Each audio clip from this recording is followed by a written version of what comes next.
Hi everyone, this is just me finishing off that video on the my Jaguar X308. I got caught up on the last one.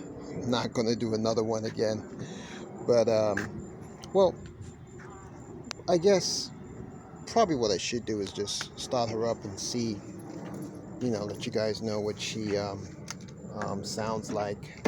Like I said, the main things that I intend to do on this car to sort of finish up the project when I, excuse my fingers on the screen, first time when I had it inspected, when I got the car, a couple of things came up that needed fixing. Mostly suspension. The motor, there you go, she starts right up.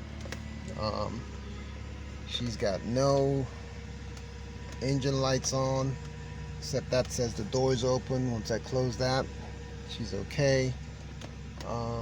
Air conditioning works fantastic now.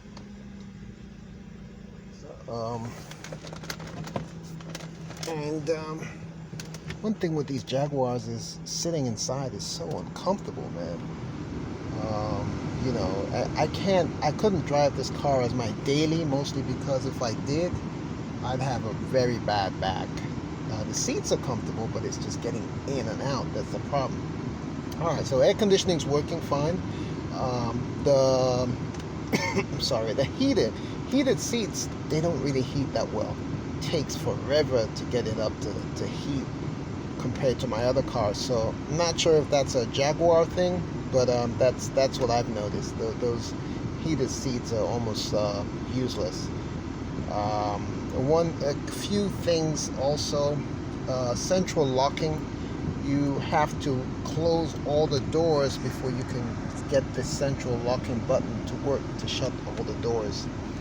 I've used the sport button a few times. It does what it does, but the car it's such a nice, powerful, smooth ride that I don't have any need to use the sport button.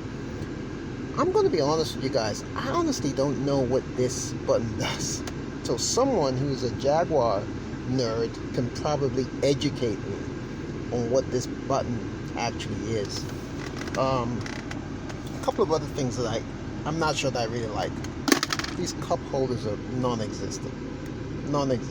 They if you put a hot cup of coffee in this, God help you, because it's going to spill and scald and burn you. So I hardly use this unless it's like a real small plastic cup.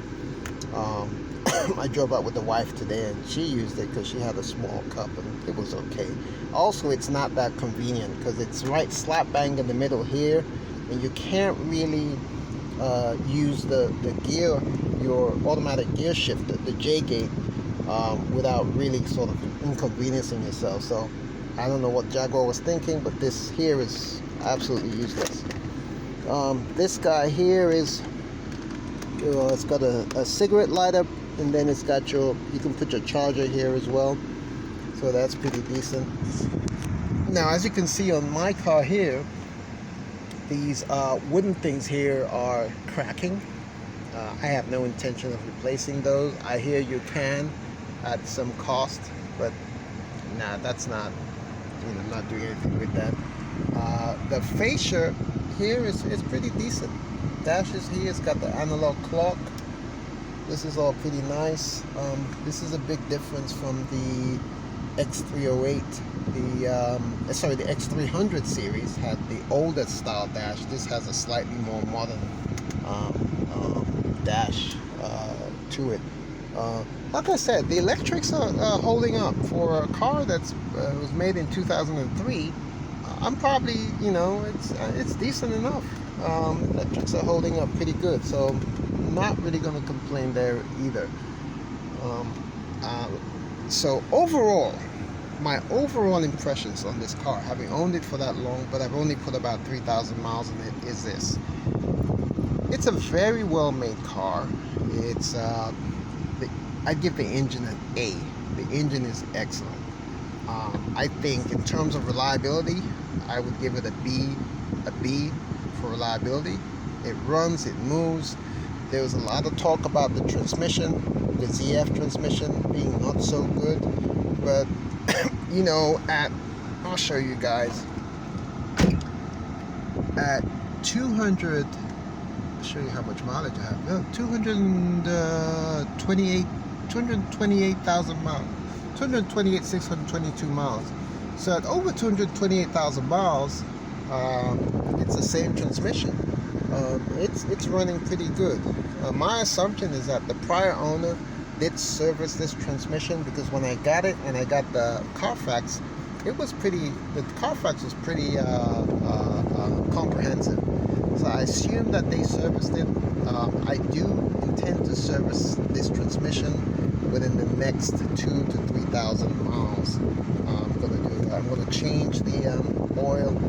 I will probably also add the Lucas additive to it, but I'll do a drain and fill 2 or 3 times with the recommended transmission fluid, and see how it goes. I'm tempted to say just leave it at this mileage and just keep driving it, but I do think it's worth changing the transmission. I'm not going to do a flush. I'm just going to drain and fill, and 3 times. And like I said, one other issue I've had is I try and open, that cable snapped, and so I have to open my driver's side door from outside, which is not so much of a big deal since I don't